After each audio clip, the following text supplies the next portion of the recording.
ఉదాహరణకి లోక్సభ స్థానాలు పెరగబోతున్నాయి. 543 నుంచి 816 చేయబోతున్నారు. ఇది న్యూస్ బాగా ట్రెండ్ అవుతుంది. 543 నుంచి 816. లోక్సభ స్థానాలు పెంచాలి. అంతకంటే ముందు ఇప్పుడు ఏం స్టార్ట్ అయింది? సెన్సస్ స్టార్ట్ అయింది. సెన్సస్ తర్వాత డీలిమిటేషన్. మన రాజ్యాంగంలో ఏ ఆర్టికల్ డీలిమిటేషన్ గురించి చెప్తుంది? ఆర్టికల్ 82. ఆర్టికల్ 82లో ఏముంది? డీలిమిటేషన్ చట్టాలు ఇండియాలో ఇప్పుడు ఎన్నిసార్లు చేశారు? ఇలా ఇలా which of the following facts are correct about delimitation in India? A, B, C, D. ఈ కింది ఫ్యాక్ట్స్ లో డీలిమిటేషన్ గురించి ఏది కరెక్ట్?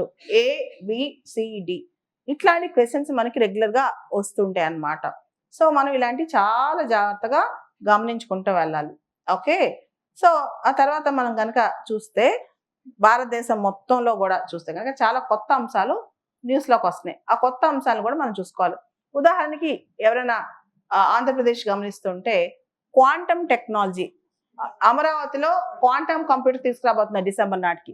ఇండియాలో ఏ స్టేట్లో క్వాంటమ్ కంప్యూటర్ తీసుకురాబోతున్నారు అసలు అని ఒక లైన్. రెండో లైన్ ఏంటంటే అసలు ఈ క్వాంటమ్ టెక్నాలజీ ఏంటి, క్వాంటమ్ కంప్యూటింగ్ అంటే ఏంటి, ఇవన్నీ కూడా మీరు లింక్ చేసుకోవాలన్నమాట. అంటే ప్రతి దానిలో ఒక లింకింగ్ పాయింట్ ఉంటుంది, ప్రతి దానిలో ఒక స్ట్రాటజీ ఉంటుంది అనమాట.